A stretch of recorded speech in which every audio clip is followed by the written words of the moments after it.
오늘 같이 나누실 말씀은 마태복음 6장 11절에서 15절까지 말씀입니다. 마태복음 6장 11절부터 15절까지 말씀입니다. 교독하겠습니다. 오늘 우리에게 일용할 양식을 주시옵고 우리가 우리에게 죄지은 자를 사하여 준 것 같이 우리를 사하여 주시옵고 우리를 시험에 들게 하지 마시옵고 다만 악에서 구하시옵소서. 나라와 권세와 영광이 아버지께 영원히 있사옵나이다. 아멘. 너희가 사람의 잘못을 용서하면 너희 하나님 아버지께서도 너희 잘못을 용서하시리라. 같이요. 너희가 사람의 잘못을 용서하지 아니하면 너희 아버지께서도 너희 잘못을 용서하지 아니하시리라. 아멘. 오늘은 마태복음 6장 11절에서 15절까지 본문을 통해 너희는 이렇게 기도하라 하는 제목으로 두 번째 시간 같이 은혜를 나누겠습니다. 지난 시간에 우리가 보았던 주님이 가르치신 기도에 보니까 하나님 아버지가 어떤 분인가 하는 것을 우리에게 가르쳐 주셨습니다. 우리가 자녀면서 아버지를 모르는 것처럼 부끄러운 건 없잖아요. 어떤 사람이 우리에게 한 번씩 물어보잖아요. 아버지의 연세가 어떻게 되십니까? 이러면 우리는 갑자기 당황하잖아요. 올해 70인가 69인가. 근데 그건 그래도 귀여운 축에 속한, 우리가 자녀면서 부모의 마음을 사실 다 모르잖아요. 어떤 마음으로 자녀를 지금까지 양육하고 희생했는지를 모르잖아요. 그래서 우리가 나이가 들고 결혼을 하고 또 자녀를 낳으면 부모의 심정이 이런 것이구나 하는 걸 깨닫는 것처럼 우리의 신앙생활도 나이와 관계없이 우리가 이 신앙이라는 놀라운 세계에 들어가면서부터 하나님 아버지가 어떤 분인가 하는 것을 알고 체험하잖아요. 이것을 우리가 신앙생활이라고 하는 것입니다. 지난 시간에 아버지는 어떤 분이셨다고요? 우리의 아버지는 우리가 처해 있는 모든 환경과 그리고 처지와 형평, 우리의 마음의 사정까지도 다 아시기 때문에 우리가 필요로 하는 것을 예비하시는 하나님이시다. 그래서 우리의 모든 형편을 감찰하시는 시편 11편 4절 말씀. 그래서 사람은 우리의 속사정을 다 알지 못한다 할지라도 하나님은 우리의 마음의 모든 괴로움까지도 알고 계신 그 하나님께서 우리에게 꼭 필요한 것을 예비해 놓으시고 믿음으로 기도하는 사람에게 그것을 풍성하게 공급하시는 분이 우리의 아버지시라고 우리는 보았습니다. 뿐만 아니라 우리는 또 기도할 때에 우리의 심령에 그리고 내 삶의 자리에서 내가 속해 있는 그 공동체에 하나님의 다스리심이 있기를 기도하라고 주님은 가르치셨습니다. 또한 내가 내 삶의 주도권을 가지고 있는 인생이 아니라 하나님의 뜻대로 살아야 하는 하나님이 내 인생의 주도권을 가지고 계신 것을 깨닫고 그리고 우리는 하나님의 뜻이 무엇인가를 알고 하나님의 뜻이 이 땅에 그리고 나에게 이루어지기를 기도해야 한다고 말씀하셨습니다. 하나님의 뜻이 무엇이라고 그랬습니까? 마태복음 12장 7절에 보니까 하나님은 구약에 있는 백성들에게 가장 중요한 것이 제사라고 말씀하셨어요. 그 제사는 이스라엘 공동체만이 하나님 앞에 드릴 수 있는 특권이었습니다. 내 마음이 상하고 그리고 내가 하나님 앞에 죄를 지으면 제물을 하나님 앞에 드리면서 하나님 내 죄를 사하여 달라. 제사를 드리지 않고서는 내 죄사함이 없었던, 그래서 이스라엘 공동체는 제사를 가장 소중하게 여겼고 그것을 드릴 수 있는 자신들의 그러한 공동체를 특별하게 생각하는 성민의식을 가졌던 것입니다. 그런데 예수님은 마태복음 12장 7절에서 그 제사가 형식적으로 흘러온 그 이스라엘의 역사를 통해서 우리에게 교훈하시는 것은 오늘날 그리스도인이 된 우리에게도 예배보다 더 중요한 것은 자비라고 가르쳐 주시는 거예요.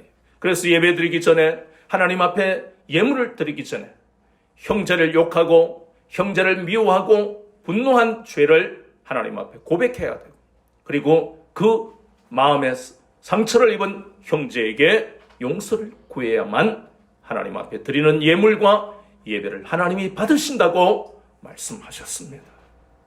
이것이 하나님의 뜻이라는 거예요. 마태복음 18장 14절에는 하나님 아버지의 뜻은 이 땅에 한 마리의 양도 잃어버리지 않는 것이 하나님의 뜻이라고 말씀하셨습니다. 데살로니가전서 4장 3절에는 하나님의 자녀는 이 땅에서 거룩하게 살아야 된다고 말씀하셨습니다. 5장 16절에서 18절까지의 말씀엔 항상 기뻐하라, 쉬지 말고 기도하라, 범사에 감사하라, 이는 그리스도 예수 안에서 너희를 향하신 하나님의 뜻이다. 우리는 이 하나님의 뜻을 분명하게 알고 그 하나님의 뜻이 이 땅에 그리고 내 마음에서 이루어지기를 기도해야 된다고 우리에게 가르쳐 주셨습니다. 이것이 바로 그의 나라와 의를 구하는 기도였다면 오늘 우리가 읽었던 11절부터 15절까지의 말씀은 바로 우리의 필요를 기도하는 것입니다. 이것이 기도의 순서입니다. 하나님이 우리 삶의 주도권을 가지고 계신 것을 인정하는 것처럼 우리의 삶과 우리의 기도는 순서가 있다는 것을 우리가 받아들여야 되는 것이에요. 일용할 양식을 주시옵고 하는 일용할 양식의 뜻이 뭘까 하는 것을 우리가 깨달아야 합니다. 단순하게 쌀을 달라 그런 기도만이 아닙니다. 우리가 이 땅에 살아가는 동안 생존을 위해서 기도해야 된다는 것이에요. 그 생존은 단순하게 육신만을 의미하는 게 아닙니다. 우리의 영혼까지, 우리는 구원받았기 때문에 우리의 영혼의 생존을 위해서도 기도해야 한다는 것이에요. 육신의 생존을 위해서 하나님 앞에 쌀을 구하는 것은 죄가 아닙니다. 하나님, 이번 달에 쌀이 떨어졌습니다. 어떤 사람 또 잡곡을 먹는 사람, 하나님 잡곡도 주세요. 그 기도가 잘못된 것이 아니라 성경적이라는 것입니다. 뭘 먼저 기도하고 난 다음에요? 그의 나라를 먼저 기도하고 난 다음에 우리의 필요를 기도하는 것은 죄가 아닙니다. 그 사람의 신앙에 문제가 있는 것이 아닙니다. 그뿐만 아니라 먹을 양식뿐만 아니라 입을 옷도 달라고, 살 집도 달라고, 뿐만 아니라 하나님 결혼할 배우자를 보내주세요. 취업을 해야 되겠습니다. 그리고 건강도 주세요. 이 모든 것이 육신의 생존을 위한 양식이 된다는 것을 우리가 깨달아야 합니다. 세상 사람들은 이것만 구하지만 그러나 주님은 우리에게 가장 중요한 영혼을 위해서도 기도해야 한다고 말씀하고 있습니다. 창세기 28장 20절에 보니까 아버지와 형을 속이고 도망가듯 하란으로 가고 있는 그 불쌍한 야곱이 베델에서 하나님이 만나 주셨을 때 야곱이 기도하는 것이 바로 그렇게 나오고 있습니다. 하나님, 나의 가는 길에 먹을 음식과 옷을 주시면 내가 이 베델에 기름 부어 하나님을 찬양하고 경배드리겠습니다.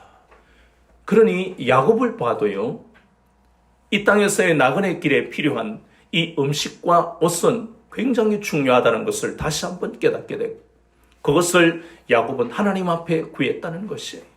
출애굽기 16장 13절에 보면 출애굽한 이스라엘 백성들이 광야를 헤맬 때에 그 광야에 먹을 것이 어디 있겠습니까? 그런데 하나님은 이렇게 야곱처럼 그렇게 하나님 앞에 간절한 마음을 구한 것이 아니라 원망하고 불평하고 있는데도 불구하고 하나님은 그들에게 만나와 메추라기를 그들에게 부어주셨어요. 하늘의 양식을 비같이 내리게 하셨습니다.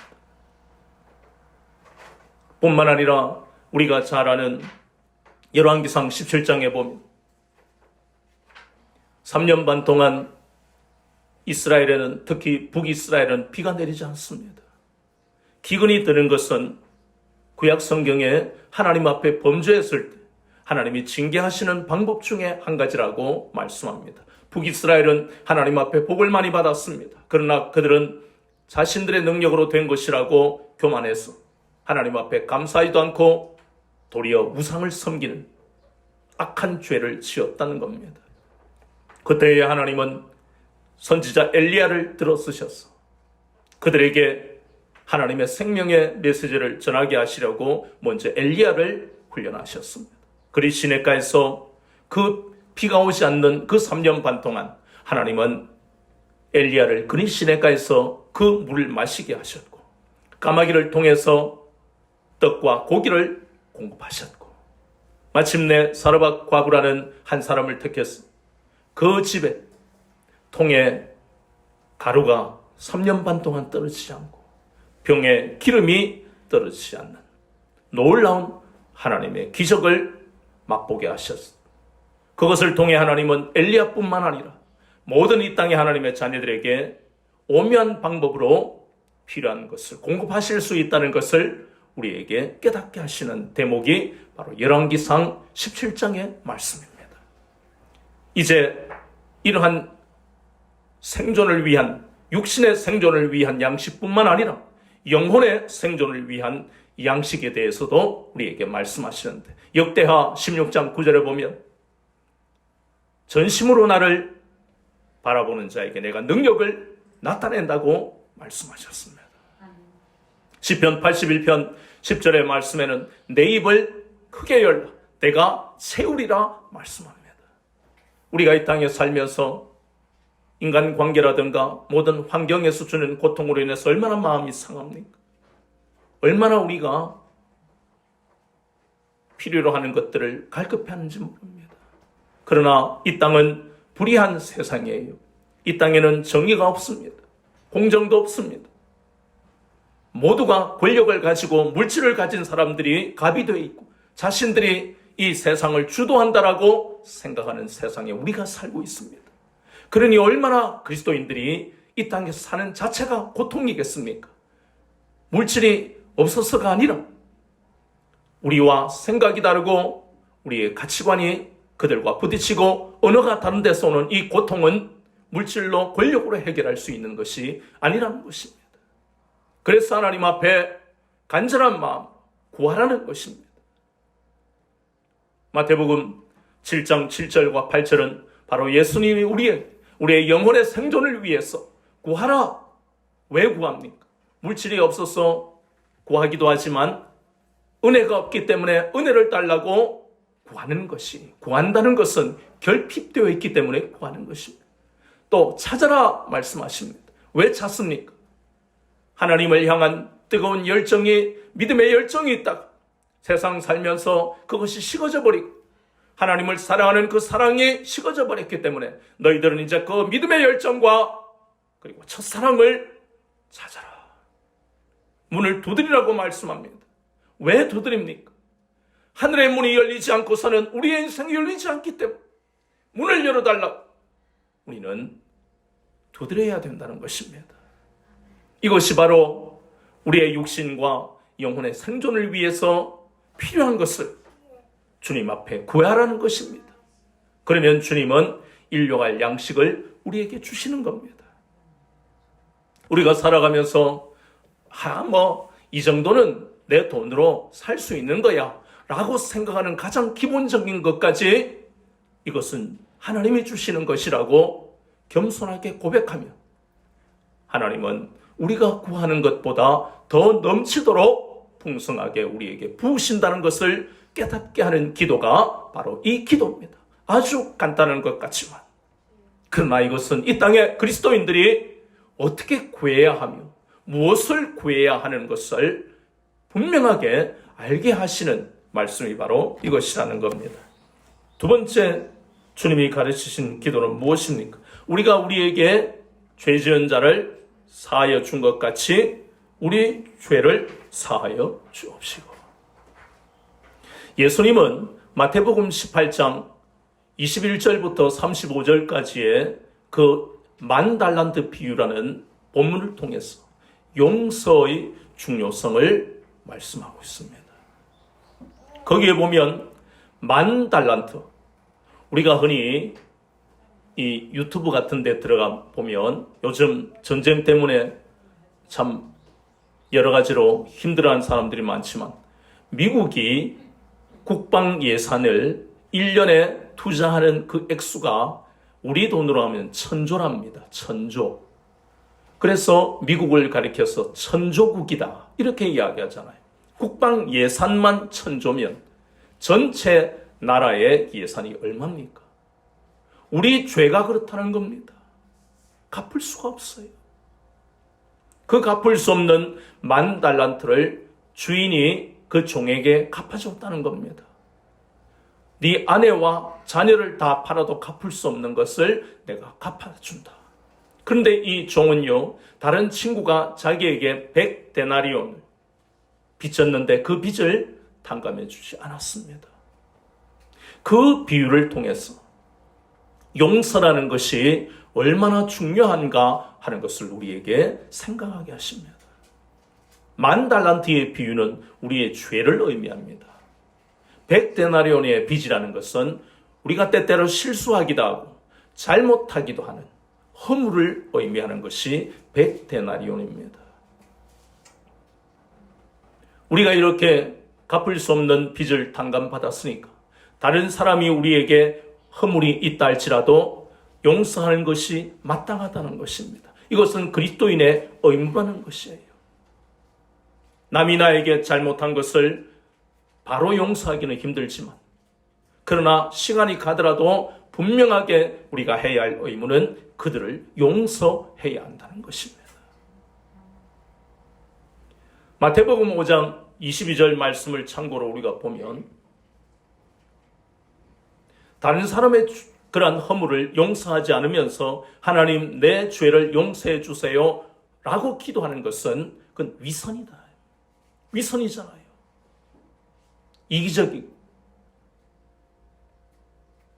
그러면 주님은 뭐라 하십니까? 내가 너의 그 10,000달란트의 빚을 탕감해 주었는데 너는 지금 100데나리온의 빚을 탕감해 주지 않고 있으니까 너는 다시 10,000달란트의 빚을 갚을 때까지 감옥에 있어라.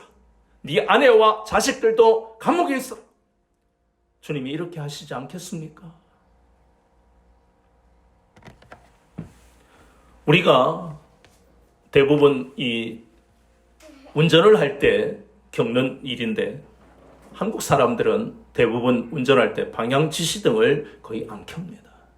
그럼 상당히 놀라잖아요. 갑자기 내 앞으로 들어오고 나가버리고. 이러면 굉장히 무례를 떠나서 상당히 신경이 쓰이고 사고의 위험을 유발하는 것이에요. 그럴 때마다 화가 난단 말이에요. 저도 화가 납니다. 그렇다 해서 그 차를 향해서 뭐시기라 욕설을 할 수는 없고 화가 막 나는데 어떻게 운전을 저렇게 하지? 하지만 시간이 좀 지나면 그래 용서해야지. 안 그러면 내 마음에 분을 가지면 누구만 손해인데요? 나만 손해잖아요. 하루 종일 그 사람 생각하면 괘씸하기 때문에. 거기다가 요 근래에 이슈가 되고 있는 그 용어를 우리가 생각해 보면 이대녀, 이대남 이런 이야기를 들어보셨을 거예요. 이대남이라는 것은 20대와 30대 남성들을 의미합니다. 근데 그게 왜 이슈가 되느냐? 페미니즘이라 하는 여성의 권리를 강화하기를 원하는 사람들이 페미니즘 운동을 합니다. 거기에 대해서 이대남이라 하는 20, 30대 남성들이 상당히 부정적인 그런 성향을 보이고 있다. 더 구체적으로 말하면 자기들이 역차별을 받고 있다. 취업을 위해서 공부하기도 바쁜데 군 복무를 해야 되니까 그러면 여성들도 군대 가라. 이것이 바로 이대남들의 그러한 가치관입니다. 그럼 이대녀는 뭐냐? 20, 30대의 여성들이 지금까지 남자 위주의 남성 위주의 이 사회에 문제가 너무 많다. 여성들의 권리를 찾기를 원한다. 그렇다 해서 다 페미니스트는 아니지만 여성의 권리에 대해서 강화해야 된다라고 생각하는 것이 바로 이대녀들의 가치관입니다. 그 원인은 디지털 성폭력이라든가 취업에서 불리하고 급여에서도 차별받고 데이트 폭력이라든가 수많은 이러한 권리에 대한 그런 침해에 대해서 자기 권리를 찾고자 하는 것이 그들의 생각입니다. 그런데 이러한 생각 자체가 잘못됐다라고는 보지 않습니다. 문제는 사회 이슈가 되는 것은 이 모든 이슈의 그 바닥에는 정치인들이 이런 갈등을 조장했다는 데 문제가 있는 거예요. 어른들이, 기성세대들이 이대남과 이대녀의 갈등을 만들어서 싸우게 만들 그것이 선거에 이용이 되는 참 어이없는 그런 사회 현상을 봅니다. 그런데 우리는 그리스도인으로서 하나님의 말씀을 오늘 보면서 우리는 남성이든 여성이든 서로의 갈등 조장에 대한 그 근본 원인을 차치하고라도 서로에 대해서 용서하는 마음이 있어야 됩니다. 그렇지 않으면 남자와 여자는 영원히 한 가정을 이루지를 못합니다. 서로 미워하기 때문에. 너의 가치관이 이렇지 않느냐? 너도 잘못하지 않았느냐? 에베소서 2장 14절에 그는 우리의 화평이신지라 둘로 하나를 만들어서 중간에 막힌 담을 자신의 육체로 허시고.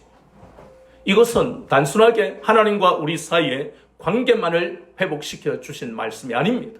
이 땅에는 수없이 많은 갈등들이 있습니다. 믿는 가정에도 부부가 갈등하고 부모와 자녀가 갈등하는데 믿지 않는 가정에는 오죽하겠습니까? 많은 불신자의 가정 속에는 그냥 사는 거예요. 싸우면 서로 피곤하니까 그냥 무시하고 모른 척하고 그냥 받아주고 그냥 사는 겁니다. 그래서 거기에는 하나님의 다스리심이 없기 때문에 그러는 곳은 천국이 아니고 지옥이라는 것입니다. 그래서 용서가 중요합니다. 용서하지 않으면 그의 마음이 지옥입니다. 그가 그리스도인이라 할지라도 그의 마음은 심령은 지옥일 수밖에 없어요. 기쁨이 없다는 것이에요. 늘 분노만 그 마음 속에 있기 때문에 하나님 앞에 기도해도 하나님 앞에 예물을 드려도 하나님은 그런 기도와 예물을 받으시지 않는다는 겁니다. 그래서 용서가 중요합니다. 우리는 다른 사람을 용서해야 하는 이유를 마태복음 18장 21절에서 35절까지의 말씀을 보면서 우리는 다시 한 번 더 우리의 정체성을 확인해 봐야 됩니다. 우리는 우리의 과거를 다시 한 번 더 생각해 봐야 된다는 것입니다. 우리는 과거에 우리 죄로 인하여 하나님의 심판을 받아야 될 인생이었습니다. 심판이라는 것이 너무 막연한 것 같지요? 러시아와 우크라이나의 전쟁을 보면 그것이 심판이에요. 그 젊은이들이 그리고 민간인 노인과 여자와 어린아이들이 무슨 죄가 있습니까? 그런데 폭탄이 떨어지면 죽습니다. 민간인인데도 러시아 병사가 우크라이나 사람들을 민간인을 쏴 죽입니다. 잔인하게 죽입니다. 이게 심판이에요. 노아 때는 홍수 심판이 있었습니다. 소돔과 고모라 때는 불과 유황의 심판이 있었습니다. 이 심판이라는, 이 지옥이라는 단어는 추상적이고 또 그냥 존재하지 않는 그런 단어가 아닙니다. 이 땅에서도 지옥과 하나님의 심판은 계속되고 있습니다. 우리에게 없기 때문에 우리가 인식을 못할 뿐입니다. 불신자들의 삶에는 심판이 있습니다. 지금도 있어요. 그리고 우리가 죽고 난 다음에 불신자들은 끝이라고 생각하지만 그 다음에는 또 하나님의 심판이 있습니다. 이 무서운 사실을 우리가 절실하게 깨달아야 되고 생각해야 되는 것입니다. 용서라는 것이 이래서 중요한 겁니다. 우리가 그런 심판받아 마땅한 인생이지만 하나님이 예수 그리스도를 통해 우리 죄를 용서해 주셨다는 겁니다. 아멘. 어떻게 해요? 예수님이 우리를 대신해서 심판받으셨다는 겁니다. 십자가에서 우리 죄에 대해 심판받으셨습니다. 그건 예행연습이 아니에요. 실제로 돌아가신 거예요. 아브라함은 사랑하는 독자 이삭을 죽이라고 하는 하나님의 명령에 순종하려고 했습니다. 그러나 죽지 않았습니다. 그런데도 하나님은 아브라함과 그의 자손들에게 놀라운 축복을 허락하시잖아요. 예수님은 아브라함이나 이삭과 달리 그들은 그래도 하나님이 절대적으로 순종했고 절대적으로 하나님을 믿었다라고 인정해 주셨지만 예수님은 이 땅에서의 육신이 죽음에 이르는 실제로 돌아가셨다는 겁니다. 아무 죄도 없는 그분이 우리 죄에 대하여 우리가 받아야 할 하나님의 심판을 대신 받으셨다는 겁니다. 이사야 53장은 비록 구약에 있지만 고난받는 종 예수 그리스도에 대한 예언의 말씀이 바로 이사야서 53장에 나옵니다. 더 구체적으로는 로마서 5장 6절에서 10절 말씀을 보니까 우리가 아직 연약하였을 때 그리스도께서 우리를 위하여 죽으셨고 우리가 아직 죄인 되었을 때에 그리스도께서 죽으심으로 우리에게 향한 하나님의 사랑을 확증하셨다고 그랬습니다. 우리가 아직 하나님과 원수 되었을 때에 그리스도께서 죽으심으로 하나님과 화목할 수 있게 하셨다고 말씀합니다. 로마서 6장 10절이 바로 우리 죄에 대하여 단번에 죽으신 말씀이 바로 그 말씀입니다.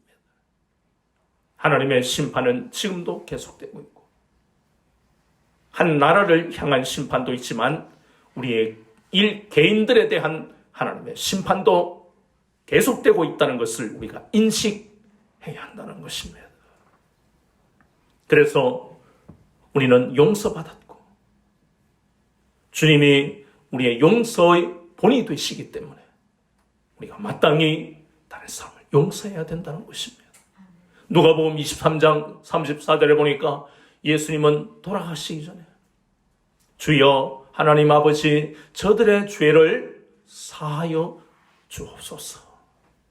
그러면 우리는 운전할 때에 비상등도 안 켜고 방향지시등도 안 켜고 운전을 난폭하게 하는 사람에 대해 화가 나지만 그 즉시로 용서를 해야 하는 것이 우리의 심령을 위해서, 우리의 삶의 미래를 위해서, 우리의 가정을 위해서 필요하다는 것입니다.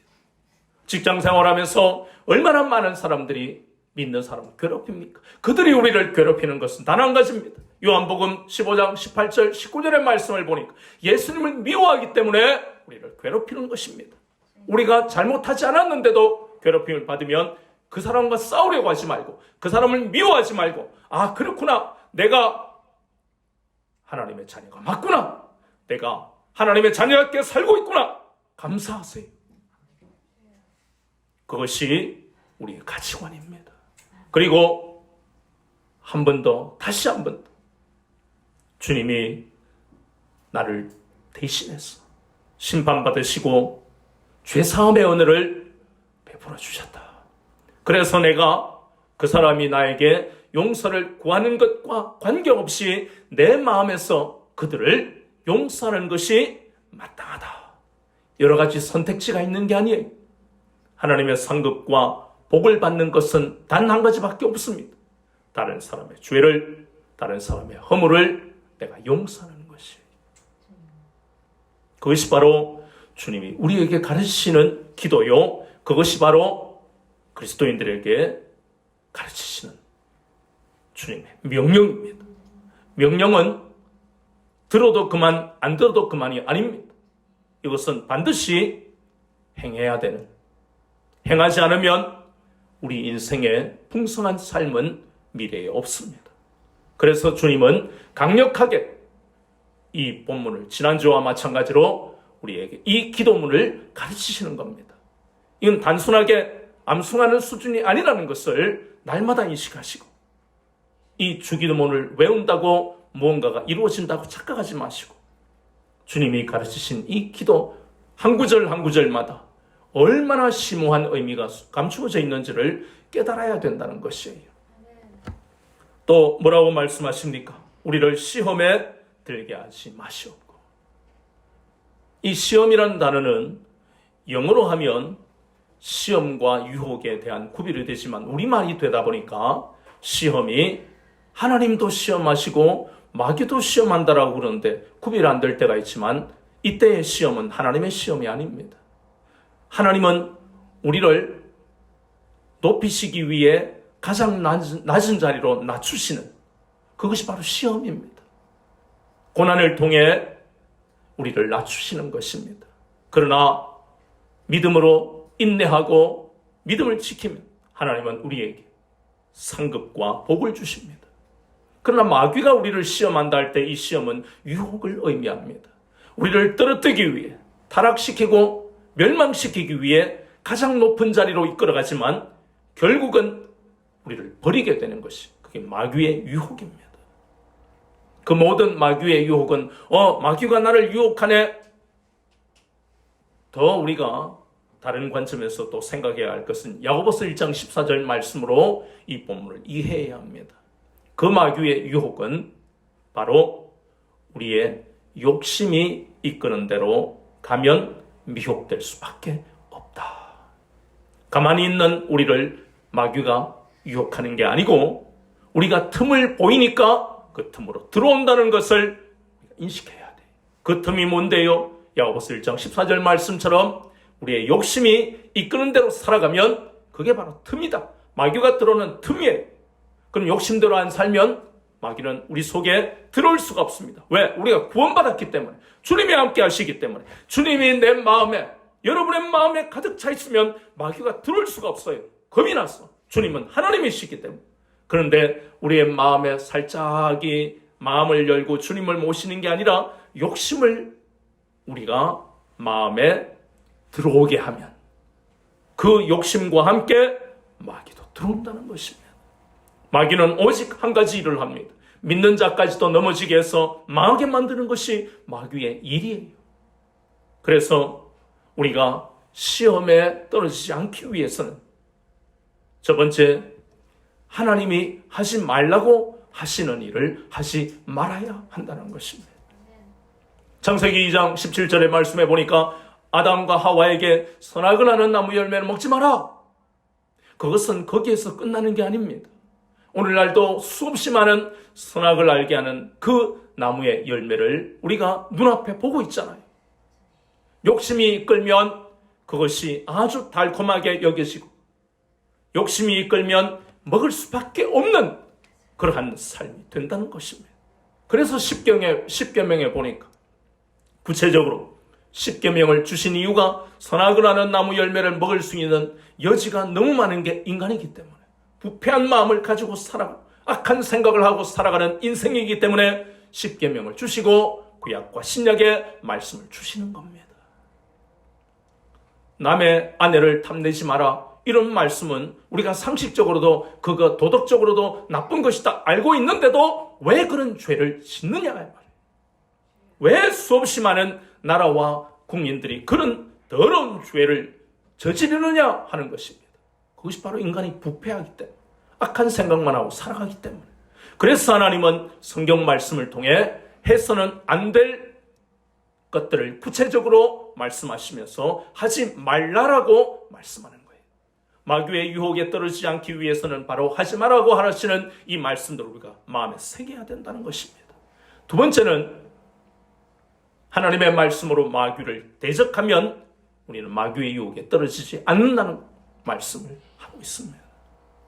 하나님의 말씀을 붙들고 마귀를 대적하라.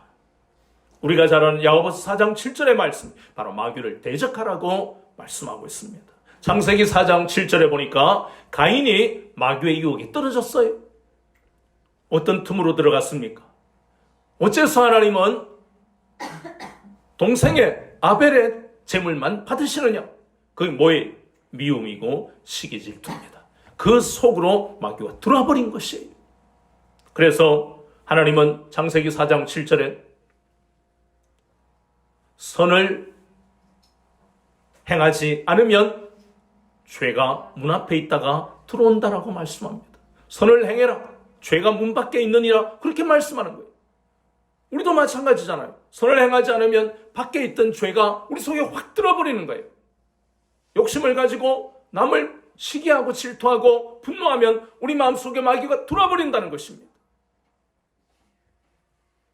에베소서 6장 17절의 말씀에 보니까 우리의 싸움은 혈과 육의 싸움이 아닙니다. 분노하고 시기하고 질투하고 남을 미워하면 바로 마귀가 우리의 심령 속에 들어와서 다른 사람과 싸우게 만드는 영적인 싸움이 있다는 것입니다. 그래서 이길 수 있는 것은 바로 하나님의 전신갑주를 입어라. 우리는 입어야 됩니다. 그 전신갑주를 입어야만 마귀를 이길 수 있습니다. 말씀의 검을 붙들고 나가야만 마귀를 이길 수 있다는 말씀입니다. 마지막으로 마귀의 유혹에 떨어지지 않는 방법은 바로 늘 깨어 기도하는 것이라고 마태복음 26장 41절에 예수님은 우리에게 말씀하셨습니다. 다니엘서 6장 10절에 보니까 다니엘은 그 나라의 악법, 잘못된 법이 만들어졌어. 누구든지 우상에 절하지 아니하면 사자굴에 던져버린다는 악법 아닙니까? 그럼에도 그는 하루에 3번씩 시간을 정해놓고 예루살렘이 보이는 창의 문을 열고 하나님 앞에 기도했습니다. 이것이 바로 늘 깨어 기도하는 것이, 다니엘을 보면서 우리는 결코 쉬운 게 아니에요. 다니엘은 기도하면 죽게 돼 있어요. 우리도 만약에 기도하면 죽을 것 같으면 여러분 기도하겠습니까? 기도 안 합니다. 만약에 북한에 있는 그리스도인이었다면 기도하면 잡아가고 최소한 평생을 감옥에 있어야 되는데 기도하겠어요? 못합니다. 그런데도 북한의 그리스도인들 대부분은 기도합니다. 우리는 누가 잡아가는 것도 아니고 그리고 사자굴에 들어가는 것도 아닌데 기도하지 않잖아요. 이것은 죄입니다. 마귀한테 사로잡히기 때문에 죄를 짓게 돼 있어요. 기도 안 하면 마귀가 우리 속에 들어오는 것을 우리가 이기지 못한다라고 말씀하잖아요. 이 단순한 그러한 주기도문이 아닙니다. 우리가 이 마지막에 나오는 우리를 시험에 들게 하지 마시옵고 하는 이것만 생각하면 우리 머릿속에 떠오르는 건 사랑 손님과 어머니에 보면 그 사랑 손님을 연모하고 결혼하면 되는데 그 당시의 전통 사상이나 유교적인 사상 때문에 밤마다 기도하는 그 오키 어머니의 그런 기도를 우리가 떠올릴 수 있잖아요. 그러나 그렇게 낭만적인 문제가 아니에요. 심각하다는 것을 우리가 본문을 통해 깨달아야 된다는 것입니다.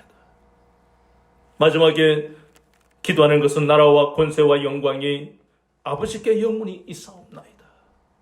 이 기도는 바로 우리의 인생의 이 땅에서의 삶의 최종 목적이 무엇인가? 그것은 바로 내 유익을 위해 살아가는 인생이 아니라 하나님께 영광을 돌리기 위해서 살아가는 인생이라는 것을 다시 한번 깨닫게 하고, 아멘이라고 하는 것은 하나님의 말씀이 맞습니다. 그 말씀에 동의합니다. 그 말씀이 이루어질 것을 믿습니다. 아멘은 그렇게 중요한 것이에요. 이제 우리는 지난주와 또 오늘 이 2시간에 걸쳐서 주님이 가르치신 기도를 이렇게 배웠습니다. 다른 말씀도 마찬가지지만 하루 이틀 지나고 주일의 말씀이 무엇이었는지 기억도 못하는 어리석은 인생을 살면 안 됩니다. 그래서 유튜브에 올린 그 설교 동영상 안 보면 결국은 넘어질 수밖에 없습니다. 말씀이 내 심령에 없으면 우리가 이 세상을 이길 힘이 우리에게 없어요. 부모를 원망하고 세상을 원망하고 자신의 인생을 원망하는 어리석은 인생으로 살아갈 수밖에 없습니다. 끊임없이 말씀을 되새기고 먹고 또 먹고 하나님의 말씀을 마음에 새겨서 그것이 내 삶의 능력이 될 때까지 붙들어야만 우리는 이 땅에서 무엇이 결핍되어 있고 무엇을 잃어버렸다 할지라도 우리는 힘있게 능력있게 우리의 삶을, 우리의 인생을 살아갈 수 있다는 것을 기억하시고, 주님이 가르치신 이 기도는 오늘 끝난 것이 아니라 설교는 오늘 끝났지만 평생의 이 심오한 말씀의 뜻을 깨달아서 마음에 새기면서 살아가시는, 그래서 하나님이 예배해 놓으신 이 땅에서의 놀라운 상급과 복을 받아 누리면서 우리에게 맡겨주신 소금과 빛의 사명을 감당하며 사시는 여러분 되시기를 주님의 이름으로 축원합니다.